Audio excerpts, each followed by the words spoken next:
All right, so I decided to go ahead this morning and change the front differential fluid before the weather gets super hot this afternoon. But what I noticed was this truck has a really large air dam on it. I mean, I bet this thing is 6 or 8 inches. And there's no way for me to crawl under the front of the truck and do this with this on there. So obviously I've got a couple of options. I could jack the truck up, or I could just take this thing off temporarily and do the job I need to do. And I think it would be a lot safer to just take this off. And since I have an electric ratchet, it won't be that big of a deal. Because the thing is, you've got about 700 of these 8mm bolts here that hold this thing on. 2 of them are going to be accessible from the top on the corners, but the rest of them you're going to have to go up inside and go along there and zip them out. So I'm going to go ahead and take this thing off, and that'll give me plenty of access to roll my body up in there and get to everything. All right, that's a lot better. You still have to watch out for those crash bars right there. See that piece hanging down? There's one on the other side over here too. I guess that's what those are for, is crash safety. But those things are solid steel, and if you hit that with your head or something, it's going to hurt. So watch out for that. But at least you have plenty of room now to get under there and do what we need to do. So let's move the camera to a better position and get started here. That's more like it. 15mm. Pretty sure that's what it is. And of course my ratchet's way over there. So what I did on the rear axle, obviously you want to put your drain pan under here. It is stamped, here's the ID tag, it is stamped 331. Man, I tell you what, on these 2019 and older models that had the 6-speed transmission, it would not have hurt them at all to use a deeper axle ratio. I realize it's a diesel, but they still could have put a deeper ratio in these, and it would have helped it a lot. I mean, it would have pulled even harder than it already does, but oh well, I guess it is what it is. But so anyhow, on the rear differential, what I did was I took my big 1/2-inch ratchet and broke these loose because they were actually pretty tight. And then I used the electric ratchet to run them on out. And I probably will end up doing that again, but let's just try it here and see how tight these are. Now I'm assuming that this differential has never been serviced from the, since it came out of the factory. It's probably never been touched. Previous owner seemed like he did do some oil changes, but didn't do a whole lot else. So it's definitely 15. Actually, I think a standard socket would fit better. Look how loose that is. So let me go get my standard socket rail. We'll see if we can find something that fits a little bit better. But yeah, I doubt that that's ever been serviced. So if the ring gear and spider gears and everything is just sitting there for the ride, it's never spinning, never getting used unless you're in 4-wheel drive, then that means in theory this fluid shouldn't be dirty. This fluid should last a long, long time. So I figure that I'm going to get under here and do this once. Oh yeah, much better fit, much better fit. So you're going to scratch what I said earlier. You're going to want a 9/16. 9/16 socket fits a lot better. But yeah, I'm going to service this one time. Yeah, they're pretty tight. So I'm going to go over there and get my 1/2-inch and break these free. And then we'll use this puppy to run them on out. So what I actually have is an adapter here to reduce the 1/2-inch to 3/8. And I'm going to use that to pull the fill plug.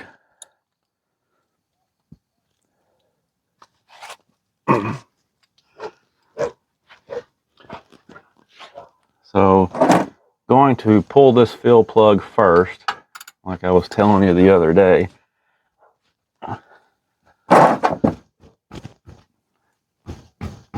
It's pretty tight too. There it goes. There it goes.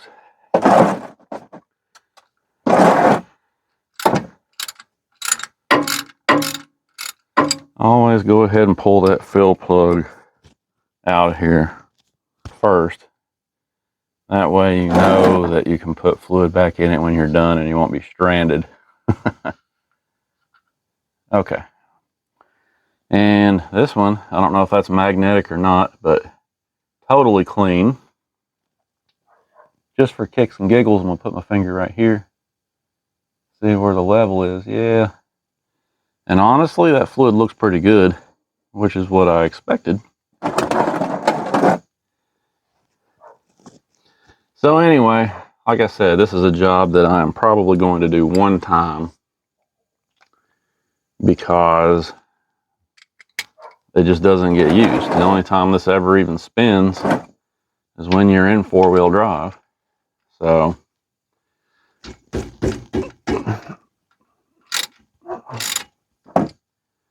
break these free.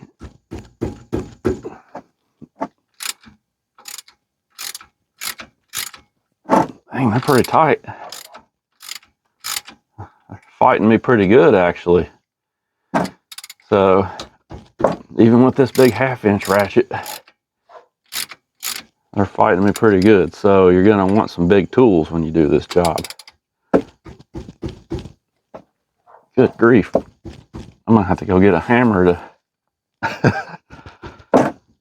help me bust these free. So yeah, I'm going to go do that because I'm getting up in here where it's going to be harder to work anyway. My goodness.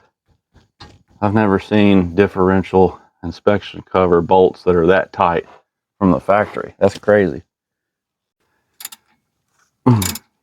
So even though you do have room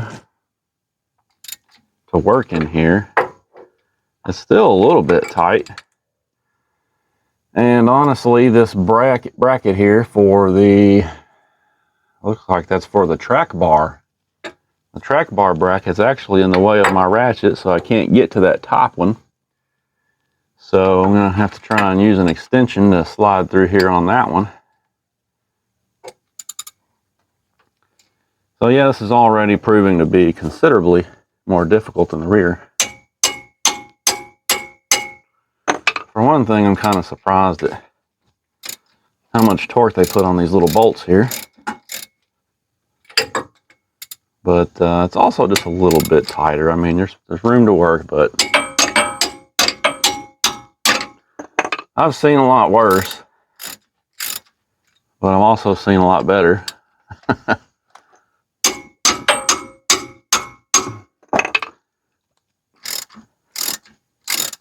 Good grief. Good old Dana axles. Alright, so let me try. Where'd my extension go? Let's see if we can slip through here with an extension.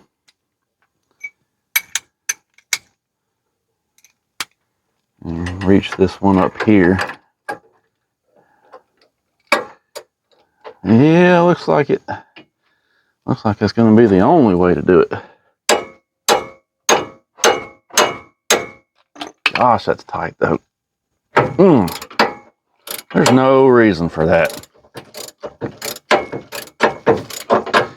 Absolutely no reason for differential cover bolts to be that daggone tight.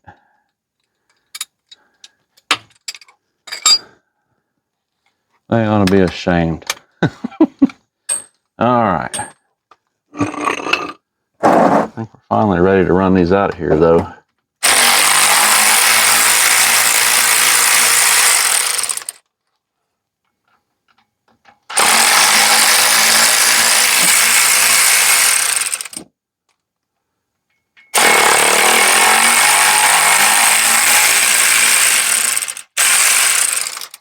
These are all so snug that I'm afraid I'm going to kill my battery on this thing. And I only have one battery. I never have gotten around to getting a spare battery.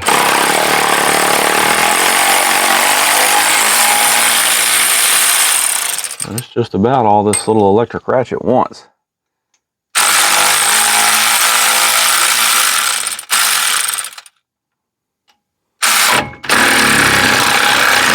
That's ridiculous. I mean, seriously. There's just no reason for them to be that tight. Gosh. Arm's getting tired because I'm laying on my side doing this. Go ahead and push that out of the way for a minute. I don't think it's going to leak. The rear one did. It started to leak as soon as I loosened the bolts up.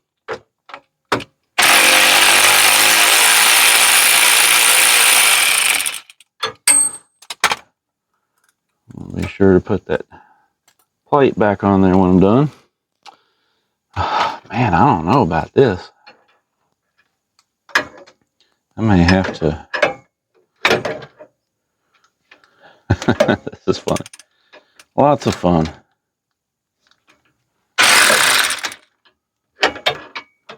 May have to go get a swivel.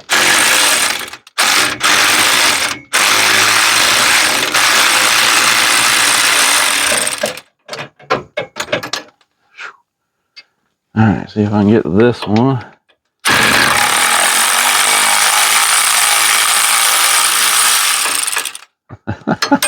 All right, that's all of them except the top one. And I'm just going to loosen it up a little bit more.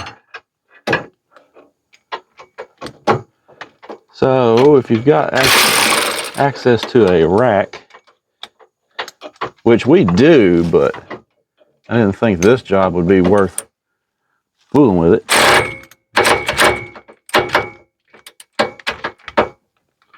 But boy, was I wrong. The rack would make it a lot easier.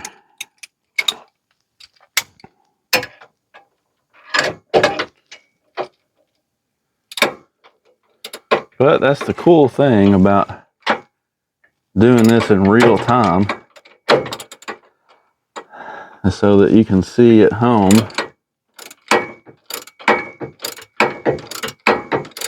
what a pain in the butt this is. Alright, I'm going to hold up right there because I see it starting to leak now. Alright, so now I need to go find my screwdriver. And of course, it's way over here.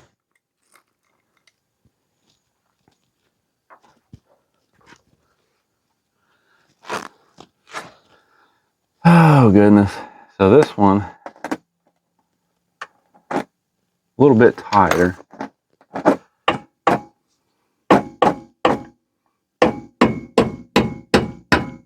There we go.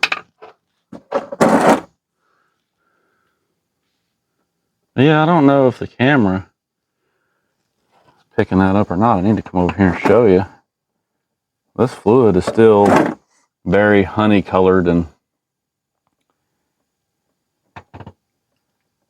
doesn't really look all that bad at all. Now again, this truck has 81,000 miles on it. Let me get the camera over here. Can you see that? There we go. Look how honey colored that fluid is. It really doesn't look bad at all, does it? So I'm going to go ahead and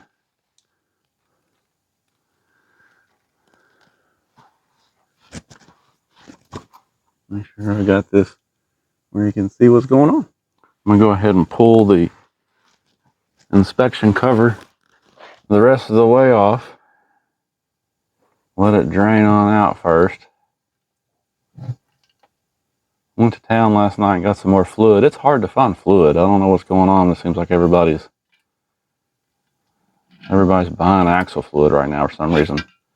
Walmart was completely cleaned out. That's where I usually go because they're just so much cheaper than the auto parts stores. Man, they were completely cleaned out. They didn't have any. So I ended up having to go to an auto parts store, which I really didn't want to do, but I had to do it. Paid, I think, $17 a quart for synthetic axle fluid. That's ridiculous. But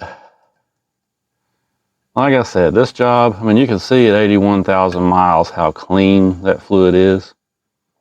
So this is a job I'm going to do one time. I figured, you know, I'll go ahead and get some good synthetic fluid. Since I'm only doing it once, it won't be a big deal.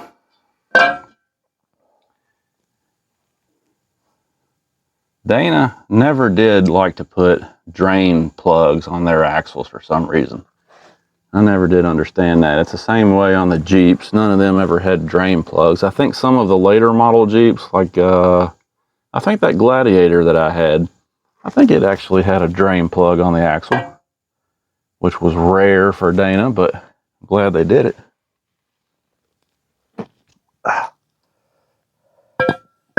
But most of them do not. Alright, so you know the drill. So we're going to go around with probably with a razor blade and take this old bead of silicone, gasket maker, whatever you want to call it, off of there and just kind of clean this up a little bit.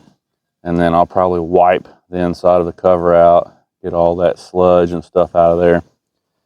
Before I go any farther, this is the part where you start to make a good mess.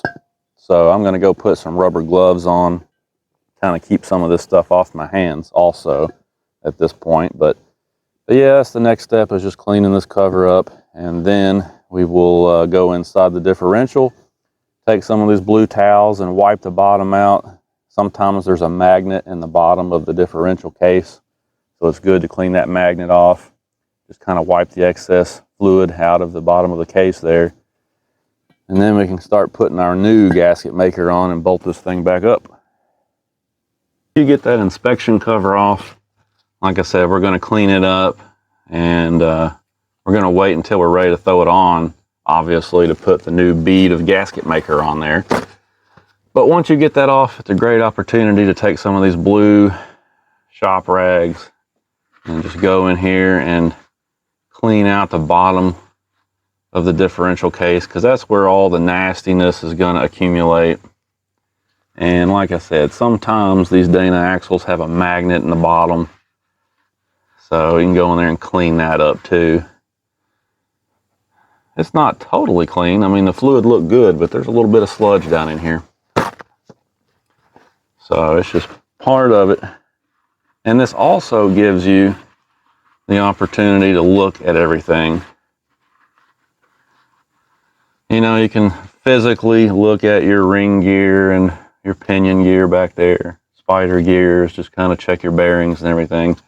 And you can look and see if there's anything abnormal going on in here. Which there shouldn't be, but you know, sometimes you can catch issues before they become big problems like this. And I don't see anything really going on in here with this one. Since this is a free spinning front end, you can actually go in there and turn this by hand and check everything out. But it all looks good to me. So doesn't look like we got any problems here, and we can move forward. So now what we're going to do, wipe my hands off. I love these rubber gloves, nitrile gloves, whatever. These things are awesome. I'm going to take my razor blade, which of course is way over there, and I'm going to go around and just kind of clean this surface up a little bit too. You want to be careful not to gouge it, obviously, because that could be a leak point, but just kind of go along there and scrape off all this excess silicone gasket maker and clean that up a little bit. And then we'll be ready to pop the inspection cover back on. Once everything is clean and we got a new bead of gasket maker, we'll set it back up in here.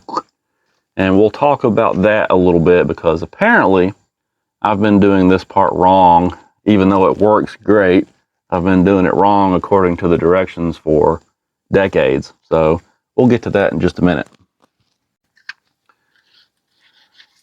Usually this old stuff will come off pretty easy.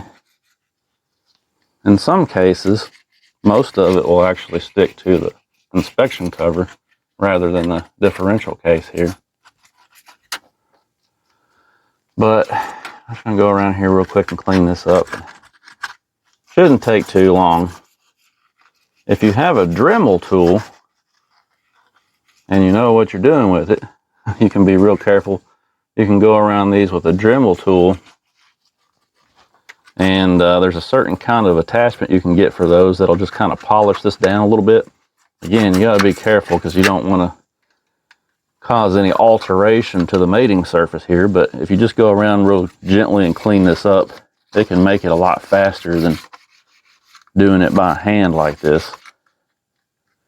The other thing is, you can see how it's still kind of wet because I've been cleaning the old fluid out of here. We're going to have to dry that up real good before we put the inspection cover back on too. Everything needs to be dry. And I think we're just about done. Just trying to get the excess off, and then we'll make sure we wipe this out again before we continue. I don't know if the camera will show it or not, but do you see, let me zoom in here, there we go. Do you see this ridge right here? That's kind of unique to this cover. I've never seen that before. Yeah, the camera's picking it up real nice. So I noticed that from the factory, they had the bead of a gasket maker on the inside of that.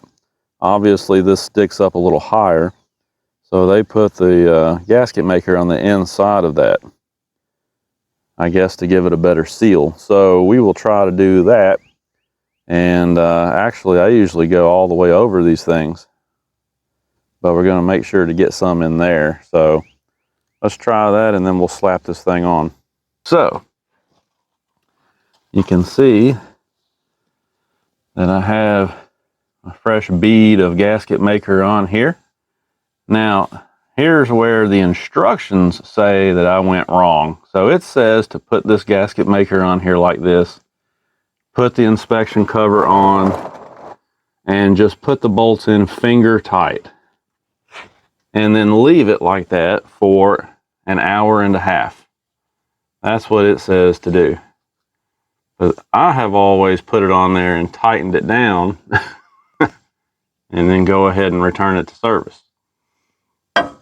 So maybe I'll do what the instructions say today. All right, so I got it on here. I'm gonna go ahead and start a bolt up here at the top. Maybe. Sometimes these bolts are not so easy to get started again.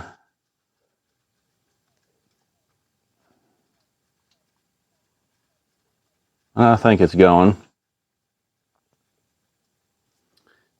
And let me see if I can get one down here at the bottom, and then we'll be in business. But yeah, it says to put this in here, these bolts in here, and then just finger tighten them is all you want to do.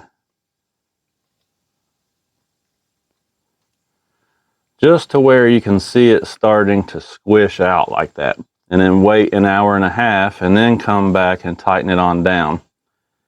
Well, like I said, I've never done it like that before, but maybe today we'll follow the instructions and see what happens. I guess the theory is, well, I gotta find some more towels here to clean my hands up a little bit. I guess the theory is that that gasket maker will dry and set up. And then when you tighten it on down, that's what makes the seal.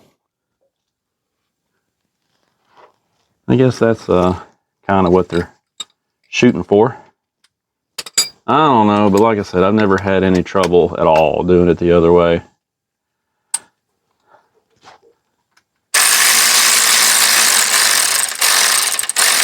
So I will just snug them up and not tighten them.